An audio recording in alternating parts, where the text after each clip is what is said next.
Can't you see it in my face? A demon living in disguise, but you can see the killer in my eyes. I've got a look you can't escape.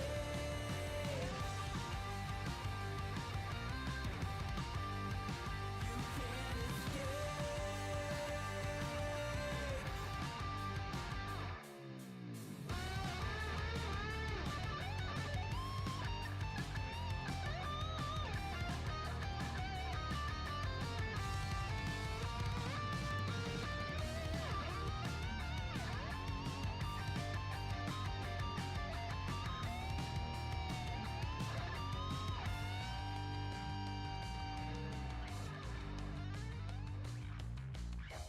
No one understood the world that I was making. Look me in the face and tell me I was faking.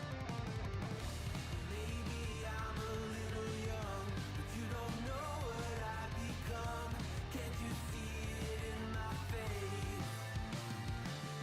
A demon living in disguise, but you can see the killer in my eyes. I've got a look you can't escape.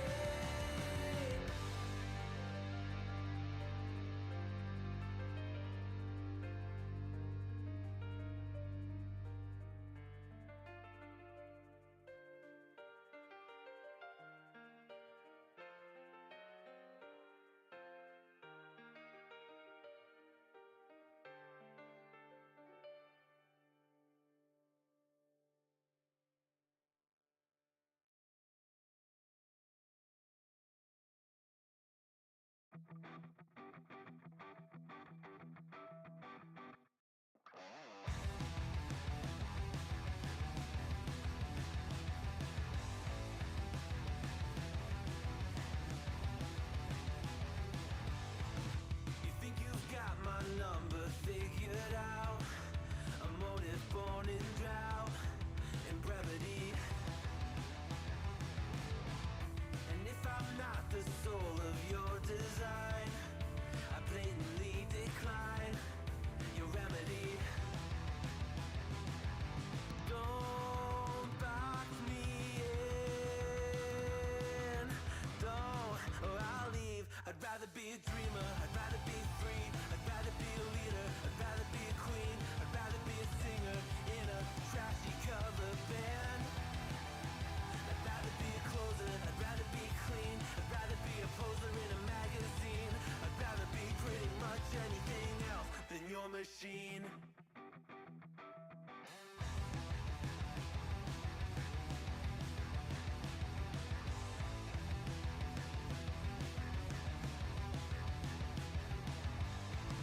I wasn't always just a single shade, a palette full of gray in reverie. And I can burn it brighter than the sun. I have a golden gun inside of me. Don't box me in, don't, or I'll leave. I'd rather be a dreamer, I'd rather be free, I'd rather be a leader, I'd rather be a queen, I'd rather be a singer in a trashy cover band. I'd rather be a closer, I'd rather be clean, I'd rather be a poser in a magazine, I'd rather be pretty much anything else. And if I fall behind, ignoring all the signs, and if I lose the fight, I still rage against the night. Don't box I'd rather be a dreamer, I'd rather be free, I'd rather be a leader, I'd rather be a queen, I'd rather be a singer in a trashy cover band. I'd rather be a closer, I'd rather be clean, I'd rather be a poser in a magazine, I'd rather be pretty much anything else than your machine.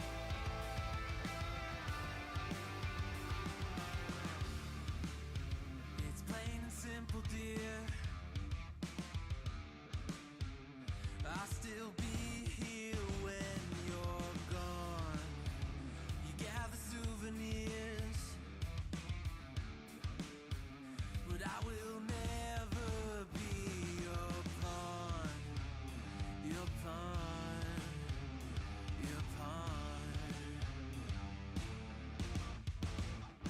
My love wasn't ever a game. I lay my cards out on the table. There's nothing to gamble away. But I can promise that you'll never be the same.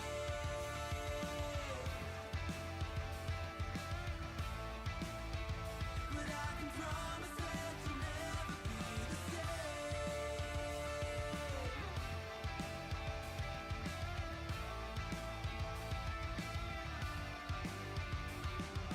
You can double down. I'll still be a proud haven for your love is never love.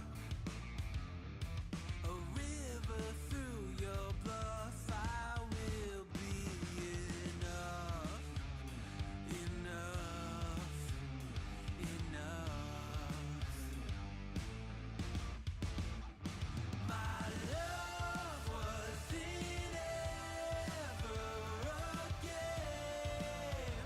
I lay my cards out on the table. There's nothing to gamble away. But I can promise that you'll never be the same. Something you can never take, but it's not uncommon to forsake. Got a chronic urge to complicate. Think of love like a friend, not an enemy. Feeling I have nothing left to hide. I'll say what you know it when it's right. Keep it simple now, living it before I die. Think of love like a friend, not an enemy.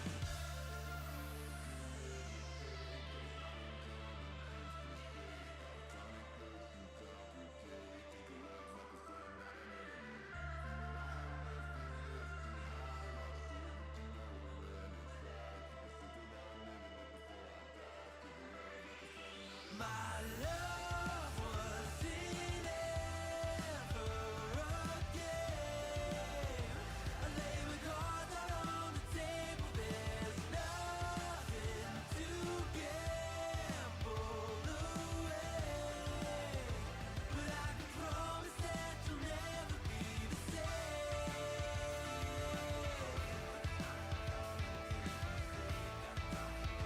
But I can promise that you'll never be the same.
Welcome to the Monday stream. It is Monday, apparently. It is Monday. Welcome, everybody. I hope everyone's having a good day, and I hope everyone had a good weekend. And if you participated in the No Kings protest, I hope you had a fantastic time. there was over 7 million people at the No Kings event, to the extent that it was able to be recorded. That was the largest protest in American history. Welcome John Lithium, Nadia, Kirkenstein's Monster, Michael Hasser, Moaneb, I'm Just Me, welcome. Matt from the Letter Hack. What what up, truthers, indeed. Bruno. Quad Bennett, No King's Day, and happy Ace Week, indeed.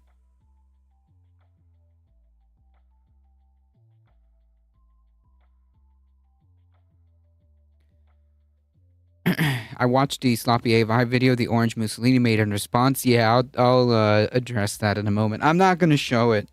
Please. Okay.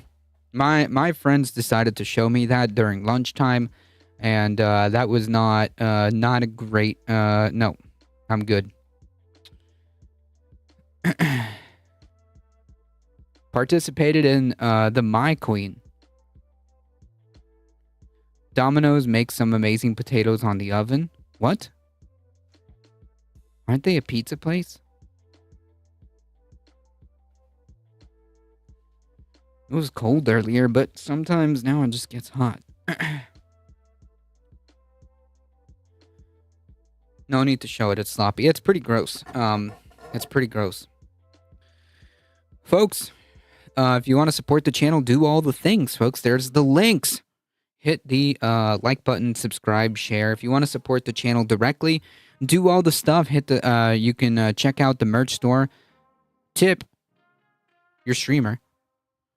Join the Discord and check out my show on this space at 7 p.m. every Tuesday. Can you believe that? Every Tuesday, 7 p.m. for 1 hour. The quote from the right was ridiculous. It was. They can try. Say that these were all paid protesters. They can say that it wasn't as large as it was. Whatever. If they want to live in that reality, it doesn't change the truth. The truth is the same, regardless of whether or not you believe in it. And you can verify this probably through crowd sizes, through the folks that RSVP'd on the direct No Kings website. If you did that, you can get a pretty decent estimate as to how many people showed up.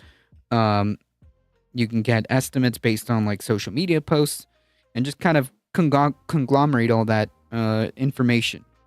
It's not going to be exact because obviously you can't get an exact head count on 7 million people, but it's more or less.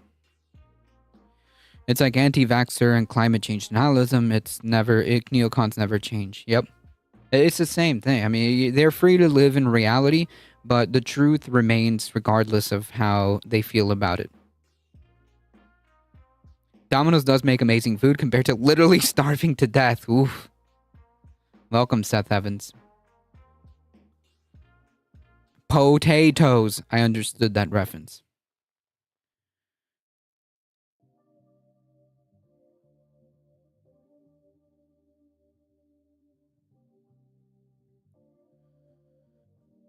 So, Bruno mentioned that the Trump administration, or the Trump, I guess, White House account, decided to respond to the No Kings protest by doing an AI video of the president flying an Air Force fighter jet and literally dumping crap all over the crowds of the No Kings protest. Now, just taking aside the fact that the president has the emotional maturity of a 13-year-old white male on a Call of Duty lobby in 2008, so take that aside. Take that aside. for 1 second. It's not lost on me the image of a president being. First of all, the protest was no kings. So a president wearing a crown, using the military to dump all over people, exercising their right to free speech. That really hasn't that really wasn't lost on me. I mean, it's just too on brand for Trump, right? That was from the White House. Yep, all while wearing a crown. Yes, all of that. The irony does not escape me, right? Like, he's pretending that that's cool, right? Like, that's supposed to be cool from their perspective, right? They're not. I don't know, or maybe they do realize. Whoever used their like fat thumbs to pump out that AI video, maybe they knew what they were doing. But yeah, the imagery is not lost on me. The imagery is of a president wearing a crown, using the Air Force to dump all over people, exercising their First Amendment rights, is not lost on me. If we follow recent history following protests in Eastern Europe, the UK will be demanding new elections to restore democracy in America. Please tell me the White House reposted it. No, why would you think that? They've done absurd AI videos before. they've done absurd and racist AI videos with the minority leader Hakeem Jeffries and in the House, and Senate minority leader Chuck Schumer. This is not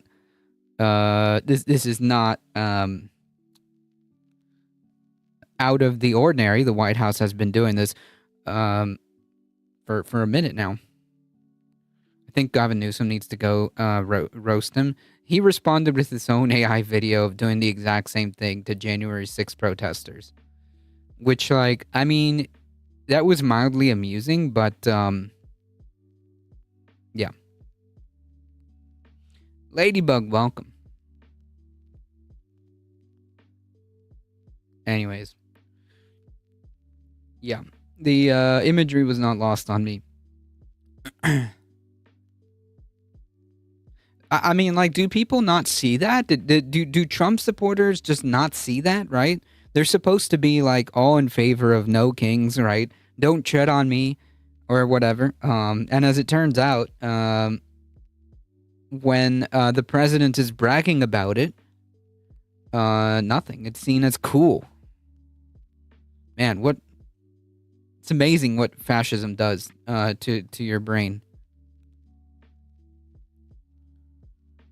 Trump will be the first president to be impeached for bad taste. No, I think he'll be, if he ever does get impeached, assuming that he does, assuming that there's some kind of like actual fair elections. Again, we're making hypotheticals here, folks. Assuming that elections go the way they're supposed to go, and he loses the House and perhaps maybe the Senate, and gets impeached, it won't be for bad taste. I'll tell you that. It'd be nice if he gets impeached for like crimes. Yeah, they don't have a king; they have a daddy. There you go. That's it. That's it right there. They don't have a king; they have a daddy.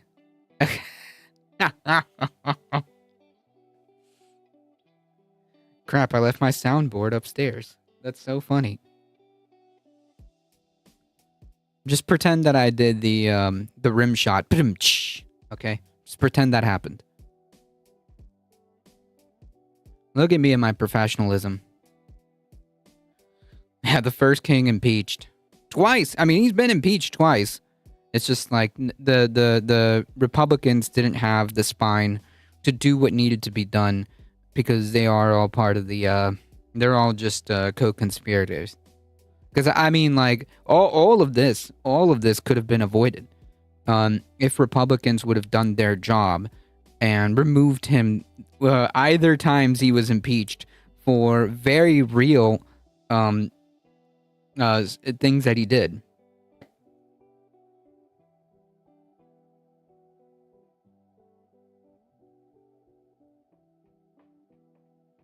Anyways, all right, folks, let's get through some of this stuff. Hey, Bad Lefty, welcome. Yeah, January 6th was a sightseeing trip, as they say. Yeah, just a couple of patriots doing a tour of the White House, of the People's House. That's what it was. Yeah, the French impeach kings all the time. Didn't they originally have like 7 possible impeachment charges? They had several. They had several, and I'm gonna be honest. There's so much stuff that he's done that I genuinely can't remember what he got impeached for the first time. The second time, I believe the second time was over. Um, it was over the January 6th thing, wasn't it? Over the whole like election, right? What was the second impeachment about?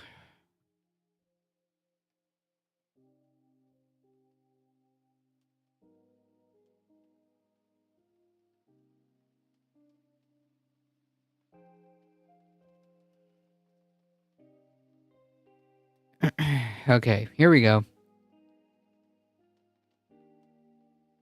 Okay, yeah, incitement of insurrection. Yeah. Okay, it was the January 6th stuff. That's what I remember because it was so like obvious, right? Like the guy should have been like immediately removed and not allowed to run.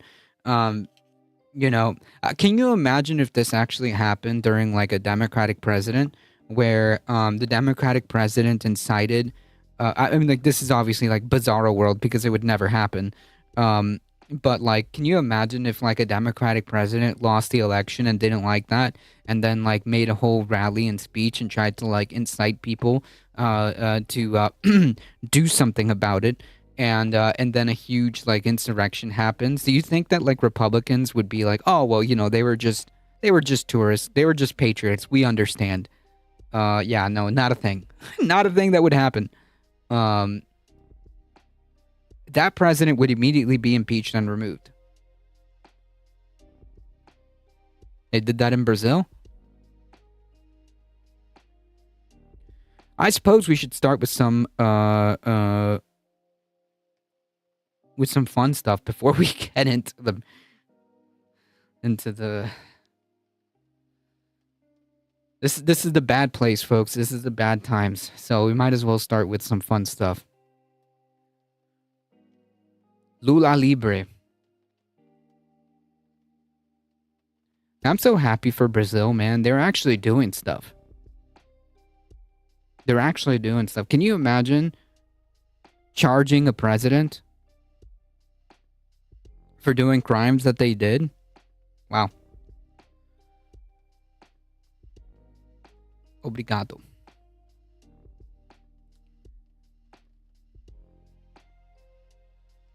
Literally all the shit they could do not could not happen if it was them. Yep. 100%. Like in this weird bizarro world, where a Democratic president would oh hello cat would would do this. It just wouldn't fly. All right, you guys get like obligatory couple of seconds of cat. There she is in all her glory. The reason why I wasn't here on Thursday, I want to say, I think it was Thursday, was because this cat definitely did not win the lotto when it comes to teeth health. You see, she had to get 2 more teeth pulled out. She has uh,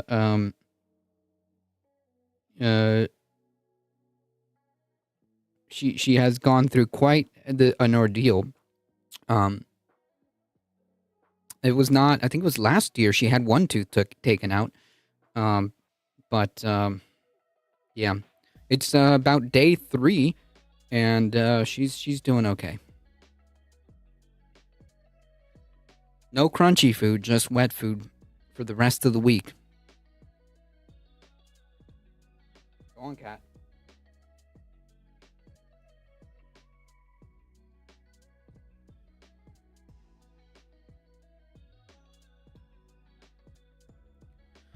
Hola, gato.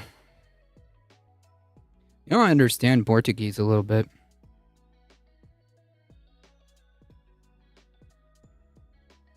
Poor Putty Tat. Yeah, I know. Poor thing. She's had it rough. She's had it rough. I came into Kitty getting teeth pulled. Yeah. She had 2 teeth pulled Thursday. Yeah, that's why I wasn't here. My cat is a calico. That's adorable.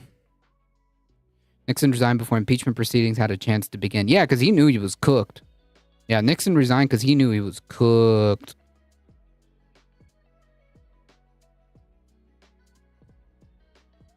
Violent Quinlaw.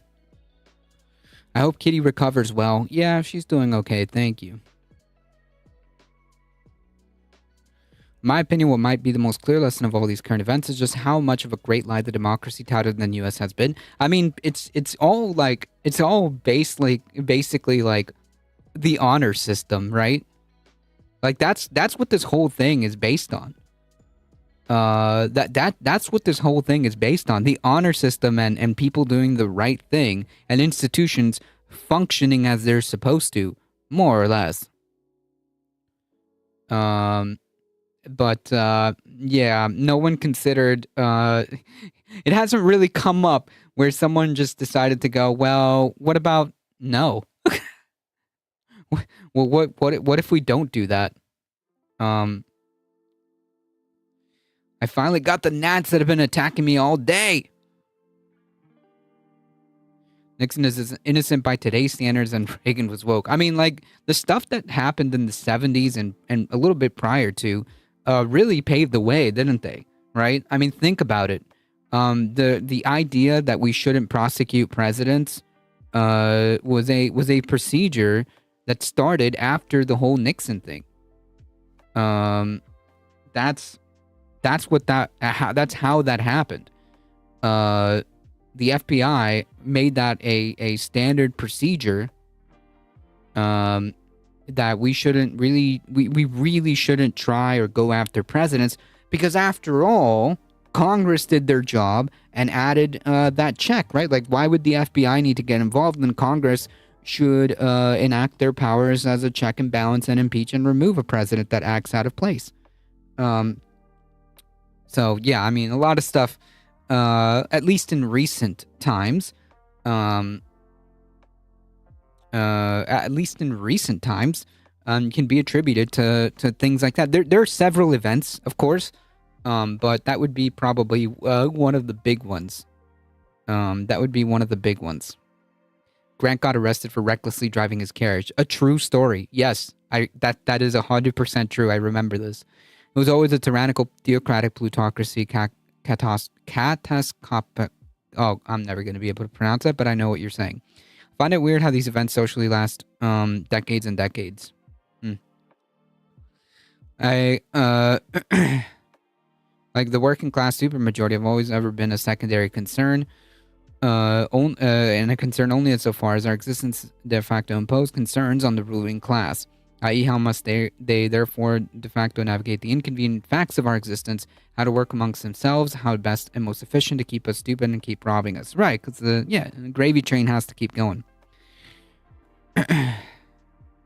And they only found less common ground and less large logris to spare on placating and buying off otherwise members of the working class, materially if not ideologically.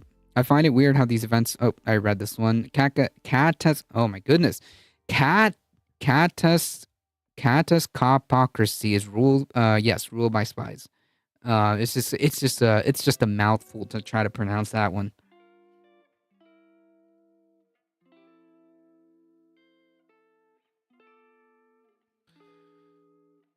Yes, Violet Quinlaw. Kakistocracy is ruled by the incompetent.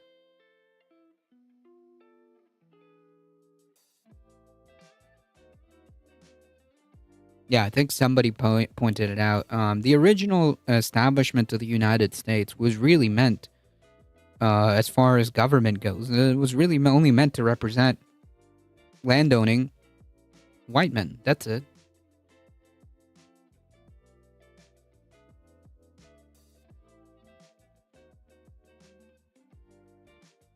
Yes, ruled by the worst. Reagan allowed emergency room access to immigrants and poors, and the right has been crying about free immigrant health care ever since, but now they think free insurance now they think is free insurance cards. Right. But also Reagan is like a conservative saint to these people somehow. Like it's wild how like they venerate someone like Reagan, but also like some of the policies that he enacted with regards to like immigration, at least they would be they would literally say he's like some kind of leftist woke. If you took out Reagan's name out of the type of policies that he did, like for example support like immigration, and he even like touted the idea of giving amnesty to immigrants. None of that would fly in the MAGA people, but also somehow they simultaneously revere him as some kind of saint. Video. I really. It's hard for me to. The right is wild. I know it's fascinating, right? It's fascinating how to be able to hold all these contradicting beliefs. I mean, like I guess it doesn't matter because they don't really. When you live in a delusional world and you're so far divorced from reality, you're not even like in the same solar system as we are. Then I guess like whatever, you can hold all kinds of contradicting thoughts and it doesn't matter. They would also hate real life Jesus. Yeah, like actual like the teachings of Jesus and so far as it goes with respect to like loving thy neighbor, all these things, you do unto me, you do unto them, you do unto me. If you don't feed people, if you don't clothe people, if you don't house people, all of that is like a reflection of who you are, and of how you treat people. Is a reflection of who you are, and those people are me. Is what the teachings of Jesus would say. But of course, these people don't follow woke Jesus. They follow supply side Jesus. So yeah, that's true. Alternative facts, it's their reality. They live in a completely, they live in a different universe. Even if physical Jesus appeared, they still wouldn't follow him. No, if there was like some kind of like scenario where Jesus would come back down and would start preaching the stuff that supposedly he talked about in the Bible, about like how do you treat people, and about feeding people, and about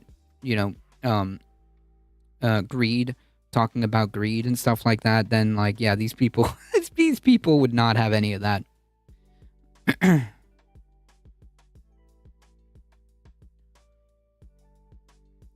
Megyn Kelly implied Kirk had an entry wound due to witchcraft. I can stop right there. Favorite U.S. president in my lifetime was Carter. He smashed the CIA, but then he got blamed for Iran breaking free. As a millennial, do I even like what would be the like? Do we even have like anyone in the running? I mean, like as a millennial, like who can we put up there? Yeah, exactly. They would just say, "Welcome, sourcing support. Good to see you." Jesus is just an evil commie. That's what they would say, and that would be the end of it, right? That would be the end of that conversation.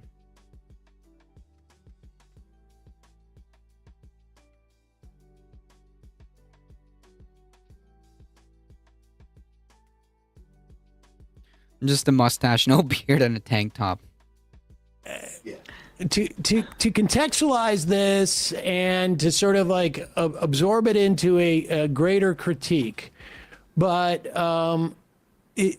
there's such a level of irony here. Yeah, I know that's the problem with like that's it, right? They believe they're God's chosen ones. They can live an evil life, but they're saved because of Jesus, right? Like that's it. You're doing the Lord's work. I literally laughed out loud at the phrase "entry wound by witchcraft." Yeah, I mean that's pretty much like what we're dealing with here.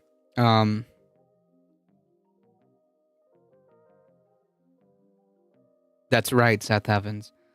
Poppy Bush rigged the AD election by bribing the Ayatollah to hold the detainees until Carter lost the election. Yeah, it's a big scandal. How it's telling on itself. It is our current ambassador to Israel, and I believe a former ambassador to Israel, David Friedman, who I believe is the former ambassador to Israel. Regular Rubin Mike Report guest. Huckabee, regular Rubin Report, and comedian Elon Gold, who I used to know. He was a Boston guy, I believe, 30 years ago. And when Brian told me it was Elon Gold singing this, I was like, wait, no, what? They are singing a song that they have written themselves. Yeah, I'm Funny sure. stuff.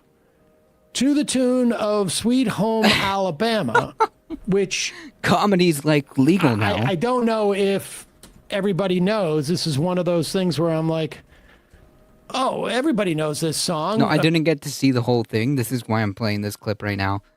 I wonder if you regretted that in hindsight at any point. And then I realized, like, I'm old.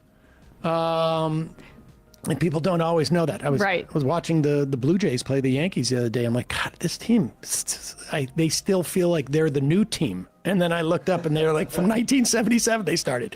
But Sweet Home Samuel. Alabama was sung by Leonard Skinner. And it was in response to a song that Neil Young had sung, Southern Man. And the band, Leonard Skinner, felt like it was, criticizing the South for being too revanchist, I guess. Uh-oh. And Sweet Home Alabama is, in many respects, a pushback to the civil rights era and the end of Jim Apartheid. Crow. Yeah. Apartheid. And yeah, I mean apartheid. Jim so Crow. this is incredibly appropriate that it was appropriated by these You'll never guess who bought the rights to Sweet Home Alabama. supporters of Israel. And Sam, I didn't even realize this, but Antony Blinken is also in a cover band. I just want to point. You can look it up, chat. You can look up who bought Sweet Home Alabama.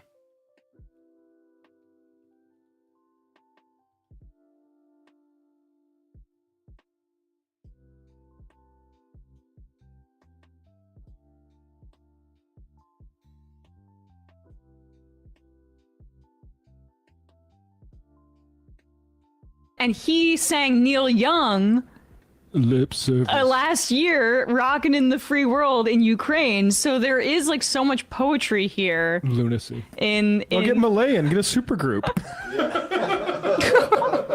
Here we go. He's a little too wild for them, I think. All right, He's a front man. let's play a clip of this. It's I don't even know what to say. All right. Okay.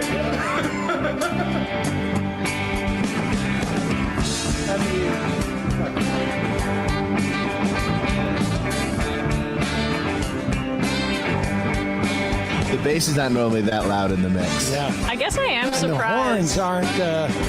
he's not using a pick at all, Huckabee. I guess I'm pleasantly surprised with his Wait, skill. I'm sorry. I'm sorry. Not bought. Took the licensing for a song.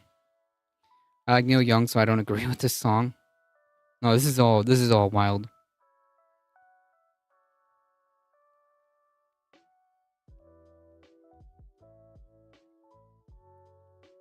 The answer to that is who bought the licensing to this for a song was Kid Rock, because of course.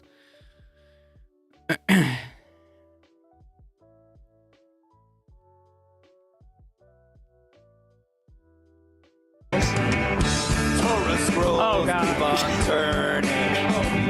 Just 2 days and we are through. Then we start from the beginning. Hashem's holy words begin anew. We all have come to help. Whew, boy.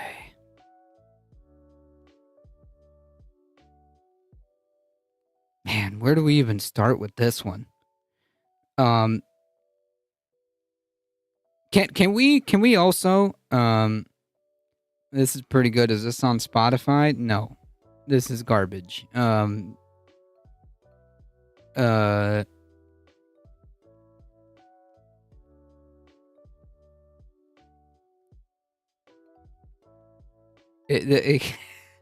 Okay, can I make an observation too?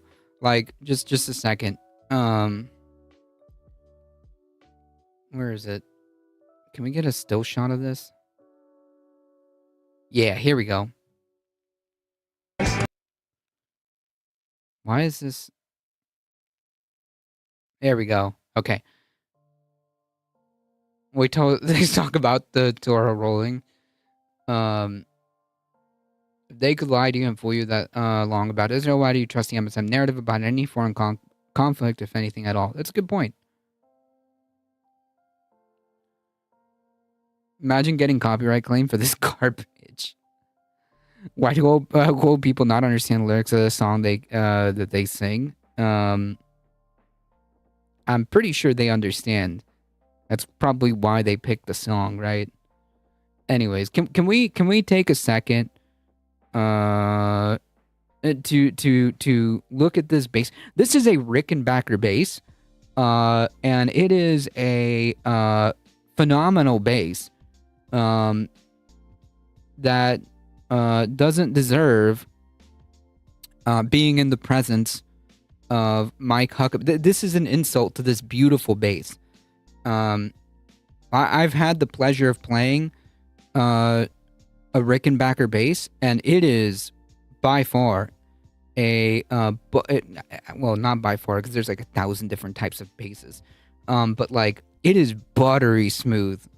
It is buttery smooth. If you've ever played a Rickenbacker, if you've ever played a Rickenbacker, man, if I remember correctly, one of the first peoples to make it more or less famous were the Beatles. John Lennon used to use a Rickenbacker guitar, if I remember. If I remember correctly, he used to have a Rickenbacker guitar. Are you trying to say this guy doesn't look like a rock star? No, he doesn't. He looks like a cringy old man. The bass is nice. He clearly knows or has the money for nice basses. But no, I wouldn't. He looks like a clown because he is a clown, regardless of regardless.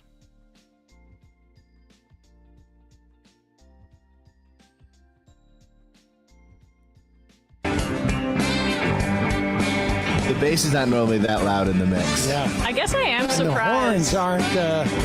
he's not using a pick at all, Huckabee. I guess I'm pleasantly surprised with his skills.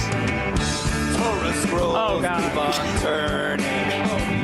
Just 2 days and we are through. Then we start from the beginning. Hashem's holy words begin anew. We all have come to help Hatzal. I like him doing All right, spoken pause it for 1 word. second. This is Alon Oh, Gold, boy. former comedian, I would say. And just Zion Festa 25. I'm sorry you walked into this. This is all for memes, okay? I promise. Who's the homeless guy they have singing in the background? That's who. No one's singing in the background. They have a quote unquote comedian. This Live 8 concert doesn't seem like it's doing a lot for Africa. I don't know what this means, but this is kind of weird. Why are you making that statement? I don't know which one is Huckabee because last time I saw pictures of him, he didn't look like any of them. He's old. He's the one with the bass. He was front and center over here. He was the old guy with the bass. Our ears, I know. Paul also played a Rickenbacker. Yes, he did. John also had a, yes, John Lennon is one I distinctively remember having a Rickenbacker guitar. Is it a requirement that he sings without tone? Yes. Weird, Alon. Normally a Hofner, which incidentally also not that great bass. I've played them. They're okay. is I think this is about. I mean, it's supposedly a Sukkot concert. Sukkot is like almost like the Jewish Thanksgiving, where you talk about the harvest and whatnot, and Spend time with Christian Zionists. and Simchas Torah is when Sukkot ends, and the Torah starts at the beginning because we read it all the way through the year. But nevertheless, even though the words to the song are somewhat accurate as to it's really bad. God awful. the Torah scrolls keep on turning. Yes, in fact they do. Sweet home Yerushalayim. When God's words ring so true. Mike is locked in. This is the best, the most he's ever impressed me. Lord, I'm coming home to you. Oh, friends, So he was the best vocalist they could find? the United Nations call us crooks. But Donald Trump claims my God. all Israel, Thumbs up. just as it says in all the holy books. That's so dangerous about having an ideology that literally makes you God's chosen people. I mean, like, how dangerous of an ideology is this, right? This Zionism that they think that somehow, because they're God's chosen people, that they can just do anything that they want. That's probably how it's easy to justify the genocide, right? It's so easy. It's so easy, right? If you're God's chosen people, you just kind of you're enacting the will of God, right? And if that means laying entire blocks flat, so be it. This is how right-wingers party. That's you. Right-wingers don't know. This is actually a pretty good example. This is actually like a pretty good example of how like fascism likes to steal art. Like they can never like create art. They kind of just like they take art and they warp it, and it's never like and it's never like it feels like not real. You know what I mean? Like every time fascism co-opts art and attempts to make it their own, it always feels like it's like an AI generated image of what the art is supposed to be. Does that make sense? Does that make sense? Every time fascism, because they can't create art. Like fascism despises art, for a reason. But they co-opt art, and every time they do, what comes out on the other end feels like they just inputted a script for AI to generate, and that's what comes out.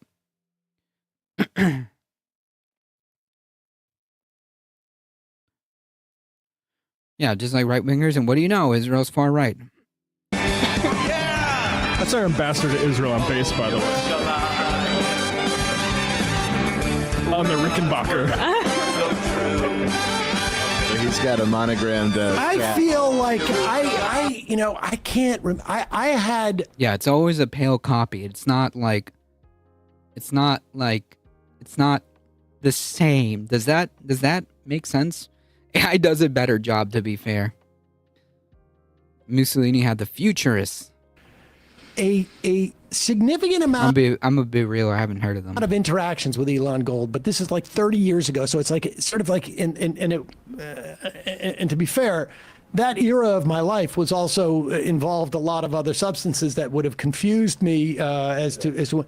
But I feel like I must have had an opportunity in some way to derail his career, and so that this is like I feel like I missed an opportunity to stop this from happening. I think if we kept his career on rail, Right. this wouldn't have happened. This is what I don't happens when even you're know how to derailed. explain This is absolutely. Yeah, I feel like this is all to spite Sam. I actually think that the last I heard of him, he was at a Barry Weiss birthday party. No. Oh, that's so out no. of character. I need to check on that. Yeah. Was that the birthday party where you already revealed this story? But that's Well, okay. I don't want to say anything further. People can look it up. Is that where he's saying a Jewish boy can survive? I don't. Whatever parody he was doing that time. Many say we have no capital, though we're here for 3,000 years. I'm just reading the other lyrics. This is well, we'll allow folks to go and enjoy that themselves. I love to call it the UN in the chorus. Yep. Is this Jerry Seinfeld's Rock new and roll, band? man. No. I really don't. Look, man, I'm not like the best, okay? When it comes to like music and singing, okay? I play music, but like Jesus Christ, man. This is bad. This is bad. Like if I was in the band for, well, I wouldn't be, but like if I had to be there for some weird bizarro reason, okay, I would literally be cringing the entire time. Like how does the band not like just stop playing? You also know enough music to not do that on stage. Exactly. Like, look, man, just give me the rhythm guitar, okay? And I'll be all right. Just leave me there, okay? I'm tongue-tied. You may have to take the next bit.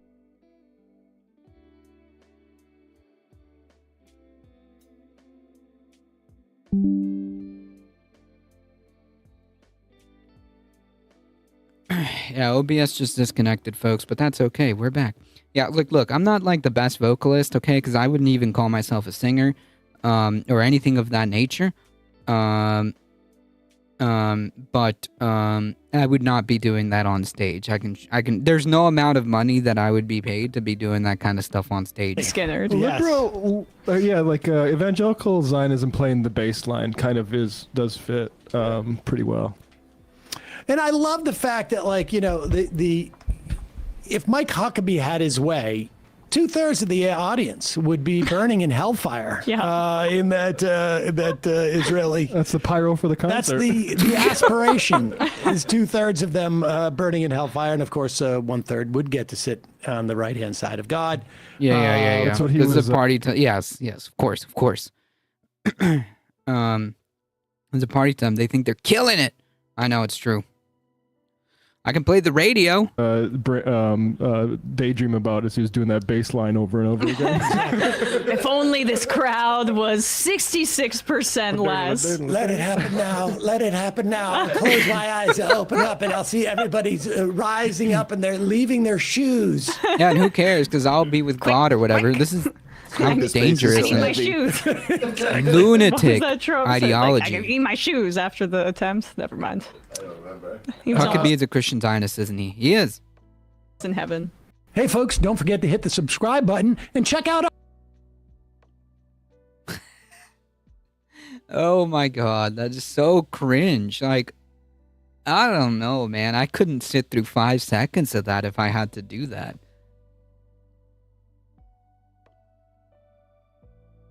Like, I feel like I feel like if you're the guitarist or drummer or any other, or like, you know, a combination of any of those instruments, I think it was like your moral obligation to throw the band off at that point. I think that it would have been your moral obligation, okay, your moral duty to just like stop pretending that this is like that this is happening right now.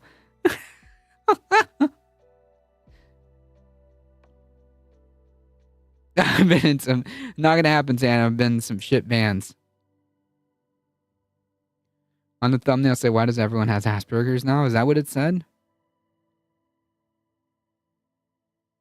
Wait, you mean this one, right? Why does everyone have autism? There's not enough money. Yeah, you couldn't pay me enough money to listen to this, like, for real. You couldn't pay me enough money. The ideology is to end the world in order to summon Jesus by starting WWE3 using Israel. Yep. And they genuinely believe this. This is they genuinely believe this. The answer to that is the same reason why there's more left-handed people.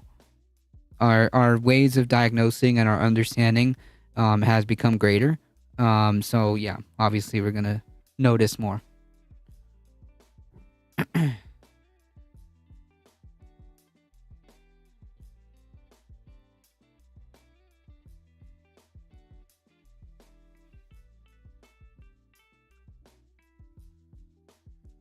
All right. Serious stuff now, okay?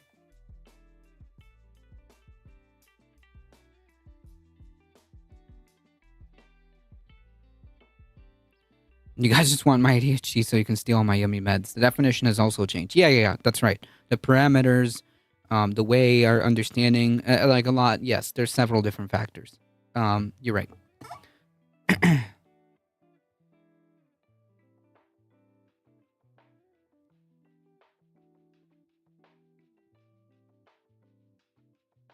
By the old definition, there hasn't been no increase in autism. I wouldn't doubt that. Just simply because, like, yeah, the definition has changed because our understanding and our ways of seeing and diagnosing have changed.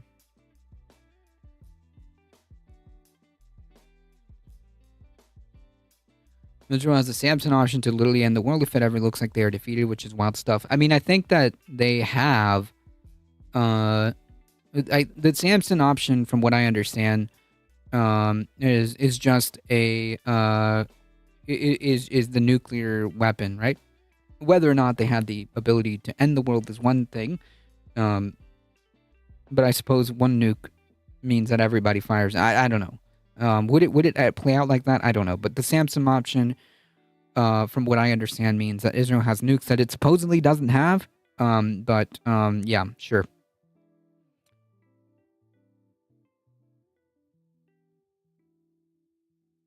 I've talked about this several times now, and I think that it's worth needing to continue to be talked about because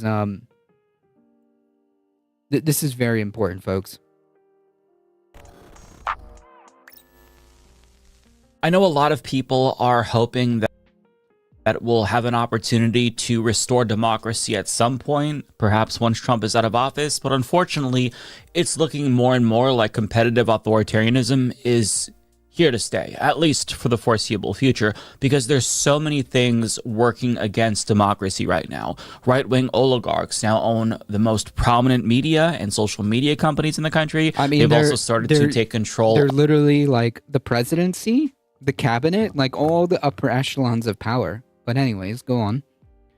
The Samson option, I thought, was a policy regarding people who had been taken hostage. Not very competitive, though. No, I think from what I understand is like the military, the option to just deploy a nuke that they supposedly don't have, by the way.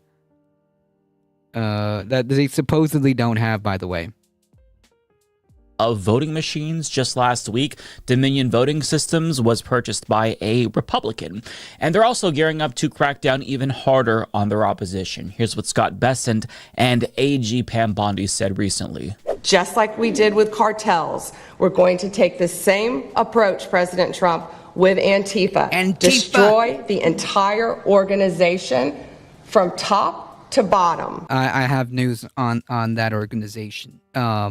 Where is the bottom and the top of that organization?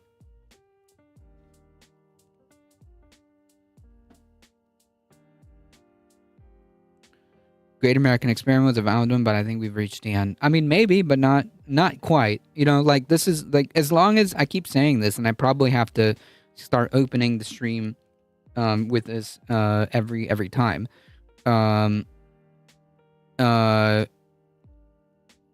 Folks, as long as we are able to voice opposition, as long as we are able to get out and protest, as long as we are still able to mobilize and organize, right?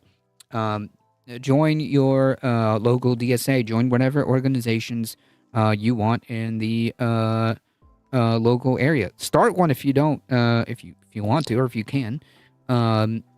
Show up, protest, organize. As long as you're able to do that, as long as you're able to express opposition, then we continue, regardless of how bad it seems, regardless of how,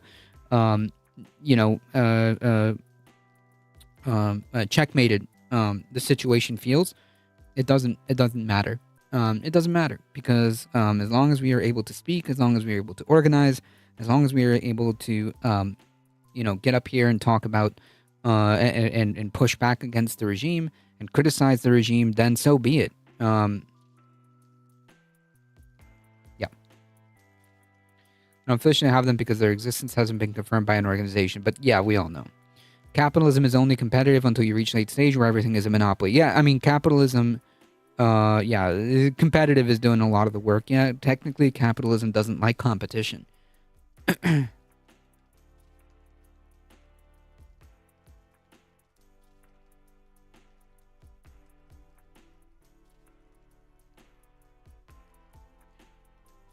Yeah, as long as we're able to do this, exactly.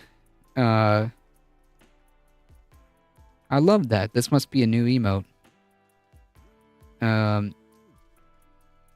As long as we are able to get up here and criticize the government, as long as you're able to make social media posts against the government, as long as you're able to get out and protest against the government, then so be it. We keep going. No, the path and the plan doesn't change. And that's one of the things about Antifa. You've heard President Trump say multiple times they are organized, they are a criminal organization, and they're very organized. You're seeing people out there with thousands of signs that all match, pre-bought, pre-put together. They're organized, and someone is funding it. Yeah. Very organized. We all had a bunch of signs saying, "Screw Trump."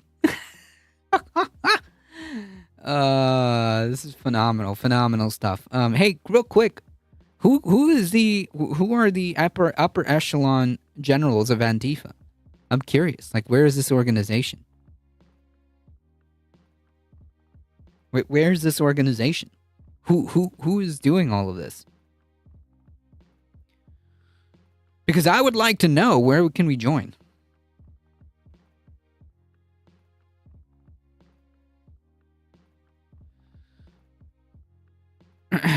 They're so butthurt of Antifa. Yeah, and the only reason is pretty obvious, right? It's pretty obvious, right? A government that's so hostile to the idea of anti-fascism, well, I mean, there's only one reason why. Well, they did just fire some U.S. Antifa generals. I'm not the Antifa CEO. We're all the Antifa CEO. See, that's the trick. I would say you might find a general for revolution, and amongst some of the recent discharged top brasses is traditional. I'm also a liar.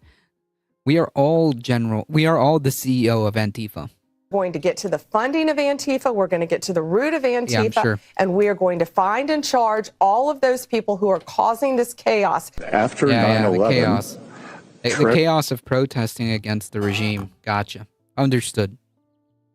The chaos of protesting an increasingly authoritarian and hostile regime that is picking people off the streets, disappearing people, trying to open up new concentration camps in Florida. Yeah, I see you. Treasury became the driving force behind tracking down the networks of terrorist organizations, how they were financed. How could this have happened on U.S. soil with these international terrorist organizations? Where did the money come from? Who were the... Real quick, just a quick question, right? Just of the rhetorical variety. What happened to the research showing that the far right was responsible for the most political violence? What happened? And again, question of the rhetorical variety. What happened to all the research that has been done for decades showing that white nationalism is consistently the most deadly and persistent threat on the domestic side?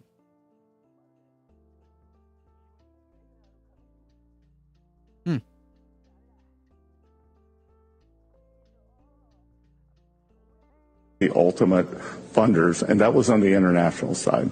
And Andrew, I will tell you that Charlie's death is like a domestic 9/11. What? What? By the way, we still don't know the exact motive of the murder of Charlie Kirk. We still don't know that. We still don't know what the ideology of this guy is. I mean, like it could be anything. My original and I unless I have other evidence, which I'm sure more stuff will come out from this trial. As far as I know, my guess, because this is just a guess, is that this dude was some kind of terminally online, possibly Groyper kind of guy. And if it turns out that that is the case, I mean, like, what?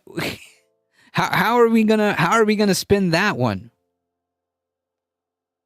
But to say without a trial, without any evidence being laid out for the public to see, we don't know that this was some kind of like. We don't even know if this was some kind of politically. What if the guy just really didn't like him? I don't know. No Kings made no demands. Repeatedly was connected to mainstream Dems affair and policed the obvious things aggressively. Yeah, but I mean, like the idea is for the left to to capitalize on this, right? There's a mass movement of people that are not okay with this rising authoritarianism. And I think the left should capitalize on that. 7 million people showed up. In fact, I think I saw a video talking about this exact same thing.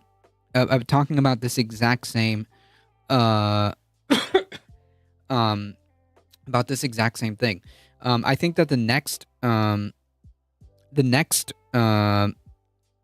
step would be demand that some action be taken. Maybe a couple of days of economic shutdown. Maybe a week of economic shutdown. Maybe a month of economic shutdown. I think he's a patsy. The web doesn't line up. Maybe they have. I heard something about that, but honestly, I'm gonna wait for as much evidence as possible to be like, okay, this is it for sure. Fascism, not authoritarianism. I mean, yeah, but there's a lot of normies and independents who showed up. The concept is, the point being is that we don't do authoritarianism. Dems are the far right. Republicans are just dramatically further to right than even that. No, I disagree. I don't think that the Dems are far right. It's just not. That's just not the ideology that they represent. Are they terrible? Yeah. Are they the far right? No. There's a reason why Nazis find a home in the Republican Party. Versus trying to like subvert a pliable Democratic Party, right? Because like if the Democratic Party was a far right party that may be pliable to some kind of takeover, then like you would see an assault on both fronts in an attempt to try to like co-op. Like you don't see like young Democrats chat leaks of like literal neo-Nazis. You know what I mean? Like. I get that the Dems are bad, but it's not the same. When you see these groups where all the signs match, they have hundreds of the same umbrellas that they're using. After they cause the mayhem, they have the same lasers that they're using to blind our police force. How are umbrellas? Gotcha. I gotcha. You add that to the list. Constructed because this takes a lot of money, it takes a lot of organization, and we are going to do that. We have started to compile lists, put together networks, just as after 9/11 and Osama bin Laden, the ultimate culprit, was captured. We are operationalizing this here at Treasury. Yeah, so I mean, like another way, this is like a long-winded, like we've been at this for like a couple minutes now. We've been at this for like a couple minutes, but like the point being is like this is a very long-winded way of saying that all the stuff that happened after 9/11 is now being weaponized, and the chickens are coming home to roost. Okay, all the stuff, all of the stuff that the loony lefties warned about the expansion of the surveillance state, about the expansion of the executive power to just unilaterally, make decisions like this. All of this is now coming home. It's coming home to roost. All the chickens are coming home. And it doesn't matter. You think that it's now the supposed Antifa, It's not going to stop there, okay?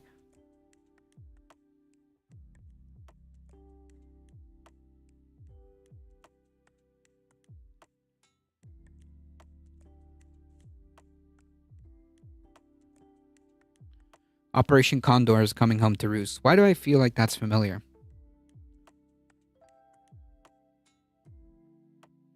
Yeah, facial recognition. All of that. Hey, welcome home. Okay. All the weird deals that are happening with Palantir and whatnot. Hey, welcome home.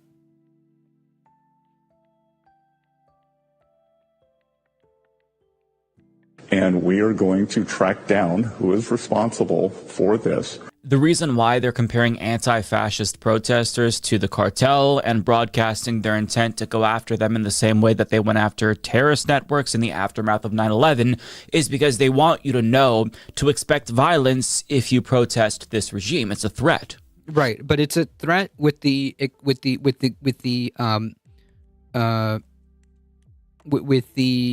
intent of having people scared so that there's preemptive compliance. Okay, they want people to be scared so that there's already preemptive compliance. Like, why, you shouldn't go out and protest this regime. You shouldn't, because this is going to happen to you.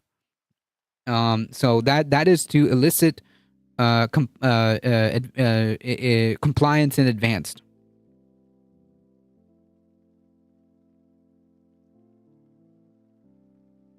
Organizing protests is not a crime. Having similar signs isn't a crime. It'd be like, and yeah, dude. So who cares? Organizations do fund movements, right? Like that's been known. Like, what you think that the right wing doesn't do the same thing? Where did all the T-shirts come from when they invaded when they did the insurrection at the White House or at the Congress, right? In D.C. Of course, there's money in these organizations that fund stuff like this, or volunteer to make signs, or volunteer to hand out stuff. Like, yeah, of course.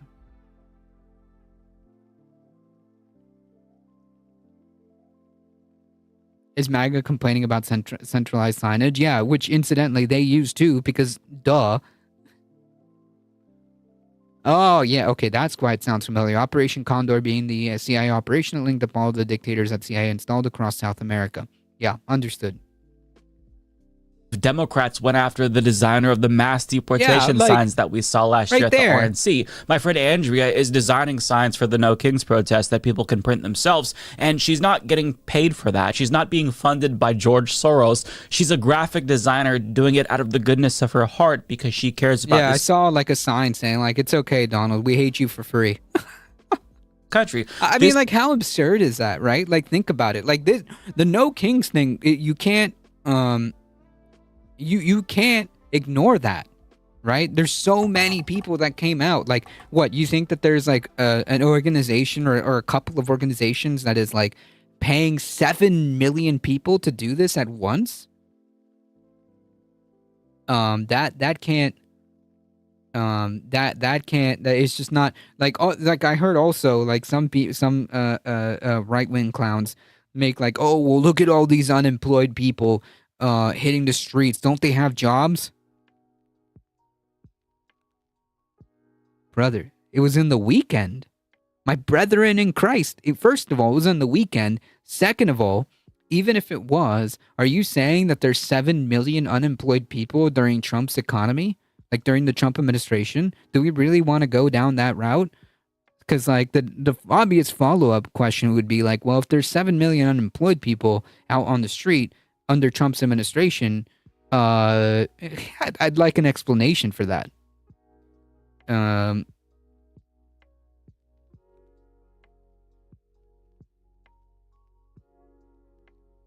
do that in all 50 states over 2,000 events. It's a lot. It's a lot. A million people can be getting rid of a lot faster nowadays than the 30s and early 40s.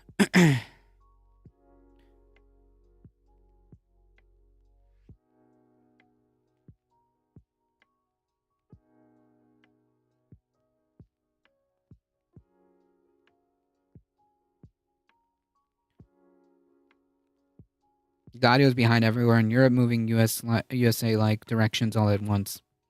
Yeah, Soros is well connected in all 50 states. Yeah, I know. This is in essence like the First Amendment and what it's supposed to protect, but they don't want us to have the right to criticize them, so they're going to straight up wage war on us, on American citizens. And what they're doing is going to foster a generation of Americans who are conditioned to stay quiet in order to avoid the wrath of the regime. I mean, these changes are going to have profound, long-term, damaging effects on this country, and they're not going to be easy to undo once Trump is out of power. And that's assuming that he's even planning to leave in the first place, because as Newsweek reports, Trump 2028 talks are ramping up among Republicans, with politicians like Randy Fine calling for the repeal of and what's scary is that there's people that are like not Republican like politicians. We know these people are garbage. I'm saying like the actual like supporters saying that they're okay with this. Again, on one breath, they're saying that they like democracy, or they pretend to like the idea. Sorry, not democracy. They are pretending they like the idea of freedom, and then they will go around and say that they will vote for Trump a third time, a fourth time.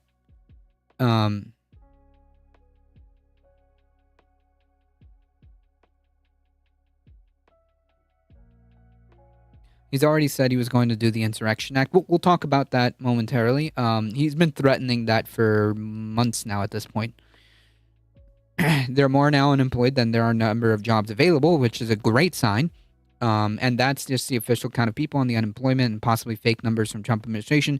Yeah, the real numbers are going to be difficult to kind of decipher, but we can kind of agree that it's not good. If you want to like do the TLDR, we can agree that it's not good. People are having very serious failures of imagination. Mowing down crowds of protesters with machine guns and doing airstrikes on blue cities is far from out of the question. It's not impossible. It's just like a matter of how far like this goes. Hey, get down. Get down. Go on. Go on. Fine, come here. Get you down the other way.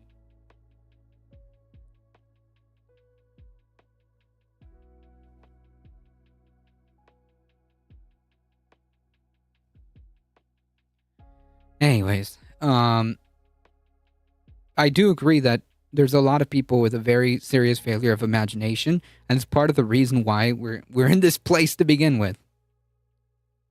They scream freedom but never democracy. Yes, that's my point.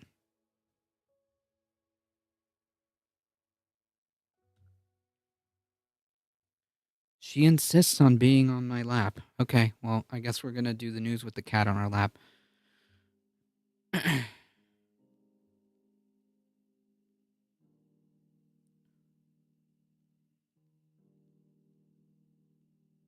Yeah.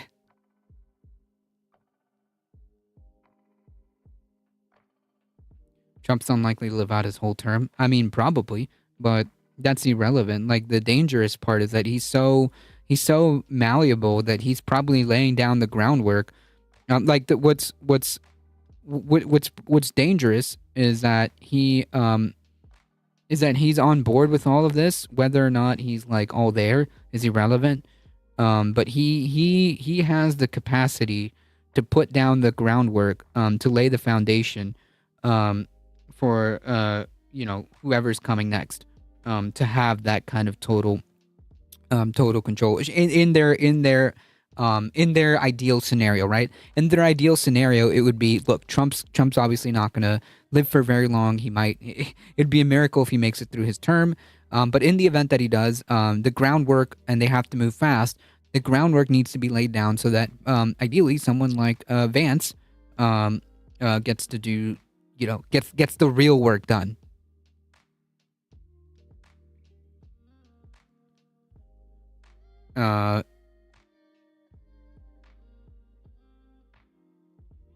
Yeah, we're only a few months in. We're not even a year in. Nothing more American than a long-term president without means of checks and balances. Yeah. I'm going to respond to anyone who says anything Trump 28 with, wow, that's not American. I think you can get arrested for that.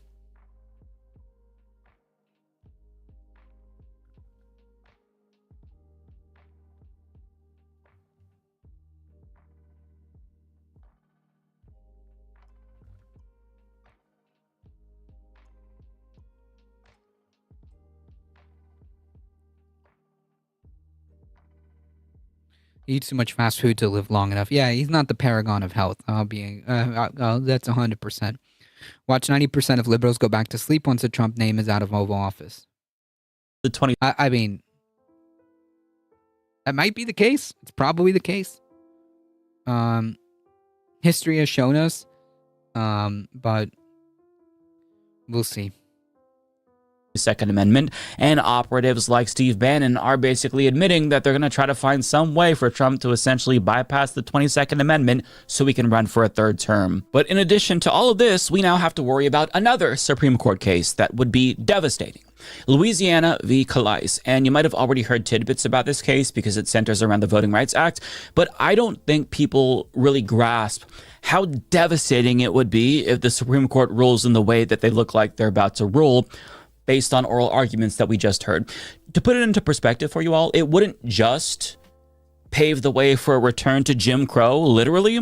It would lock in one-party rule for Republicans for at least a generation. And this is fantastic, folks. Pay attention. I've been talking about this case for a couple weeks now at this point. This is one of the cases to watch.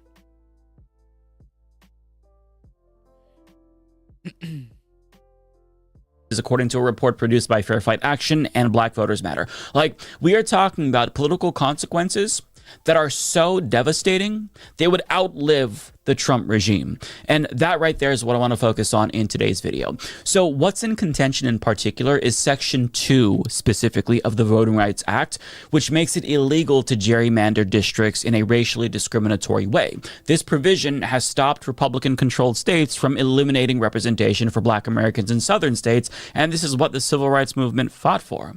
But now, so another way of putting it is they want to be able to go back to a time where they can completely disenfranchise minority groups. That's literally what the end game is here. Quite frankly, it's been the end game for quite a while, for decades at this point. But that's what they're fighting for. Another way of putting it is they want to make sure that they can silence minority voices and only have the right voices heard. Now, this part of the VRA, which again bans racist gerrymandering, might actually be struck down because, and this is not a joke, conservatives are arguing that it's racist against white people. Yeah. In other words, not being able to accuse. Oh man, this is a. I mean, it repeats itself, right? Accuse the enemy of what you yourself are doing. I mean, discriminate against Black people is tantamount to racism against white people. Now, I'll admit that's an oversimplification of their legal argument, but that's what it comes down to, 1 second, right? They folks. want to be able to... 1 second.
Sorry about that, folks. My cat needed assistance. She got herself stuck in a bag. I'm not even joking. Discriminate against black people and gerrymander their representation away, dilute their voting power, and if they can't do that, they think that that's unfair to them. But let me give you some additional context here so you understand what they're talking about here. So as Stephen Prager of Common Dreams writes, the origins of the case itself are highly unusual. It began typically enough with a conservative Fifth Circuit court affirming a lower court's ruling that the congressional maps drawn by Louisiana's GOP in 2022 constituted an illegal racial gerrymander, despite black residents making up roughly a third of Louisiana's population. And didn't want to live without the teeth. No, she was just like, it's like it's almost a trope. Right, with like cats getting their like heads stuck in bags. Okay, well that's what was happening. Many of them were crammed into a single district, while the other 5 in the state remained majority white. After the court ruling, Republican Governor Jeff Landry convened an emergency legislative session to draw new maps that complied with the court's order and granted another majority black district. But shortly after the map was finalized, it was challenged by a group of white voters who alleged that by drawing new maps that gave black voters fairer representation, Louisiana's legislature was effectively enacting an illegal racial gerrymander against voters who are not black. And this is so diabolical because they're basically using Section 2 against. Yeah, that's fantastic. But like, that's not what Section 2 is based on. Like, the whole point was to prevent discrimination, right? Like, you as the majority group cannot be disenfranchised if you maintain the majority power. Does that make sense? Like, how could you be disenfranchised if you have, like, let's say I don't know, like 7 out of the 10 districts are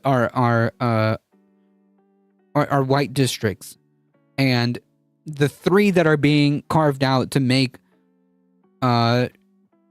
minority groups heard are now being considered racist because it just doesn't make any sense, right? Like, how can you be discriminated when you have the majority power? The reason why these districts are being carved out is to give the minority power, to give the minority group a voice. That's why this exists. That is the purpose. This has been established since the beginning. That's why and how the Voting Rights Act is supposed to work.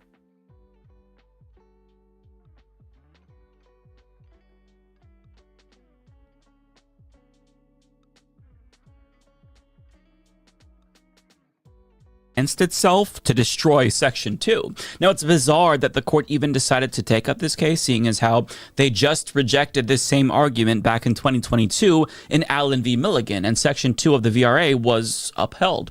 So it's reasonable to assume, based on that case, that this case would go the same way, right? Wrong. The problem is, because whatever, like, not the 9 law wizards can kind of change their mind on a whim. We already know that precedent doesn't mean anything. So yeah, they can just rule however they want. That things are fundamentally different this time. And the thing that's different is Brett Kavanaugh. So in 2022, he voted to uphold Section 2, but released a concurring opinion where he agreed with something that Clarence Thomas said in his dissenting opinion. And Clarence Thomas basically argued that these bans against discrimination, they can't go on indefinitely. They have to expire at some point. And even though Kavanaugh at the time thought that it was necessary to uphold Section 2, he still telegraphed his agreement with Thomas that it should be taken away at some point. But that can't. That's kind of like where the problem is, because you can't take it away, right? You can't take it away because there will always be a minority voice that needs protecting. You can't take away those voting right protections because there always will be a minority group that needs a way to have their voice heard.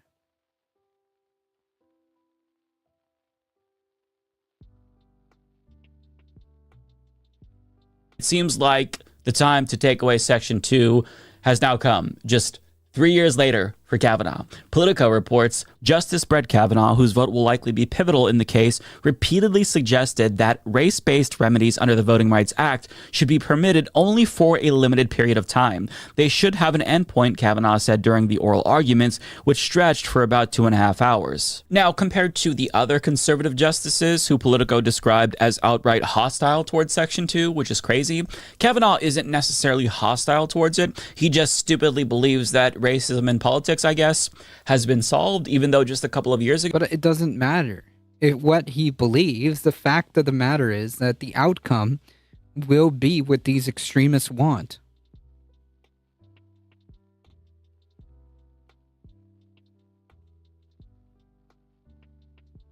He agreed that Section 2 was necessary to stop Republicans from racially discriminating against black people in their states. But I mean, the reason why he's so important and all the attention is focused on him is because if he flips, it becomes 5-4 in the other direction, which means they then have the majority to gut the Voting Rights Act, basically give it its final death blow, which means that the Supreme Court, if they did this, would effectively legalize electoral racial discrimination once again. Now, this to me is horrifying to think about, and you can only, catastrophize so much, but I want to go to an analysis by Max Flugrath of Slate, where he lays out what this is going to mean in practice. He writes, combined with Donald Trump and Republicans' ongoing gerrymandering power grab, gutting Section 2 could help secure an additional 27 safe GOP U.S. seats, at least 19 directly tied to the loss of Section 2.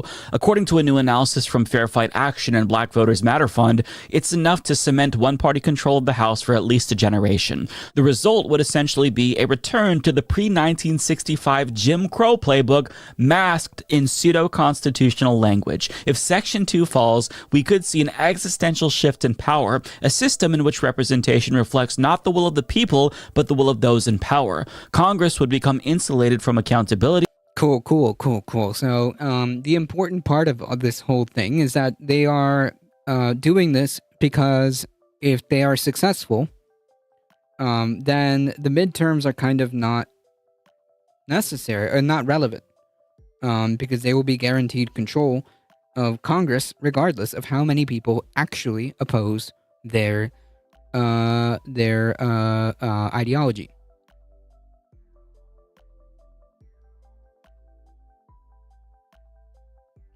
Liberalism is totally bankrupt. I'll just have to hope I find some way to get out to China before things burst into flames where I fled to.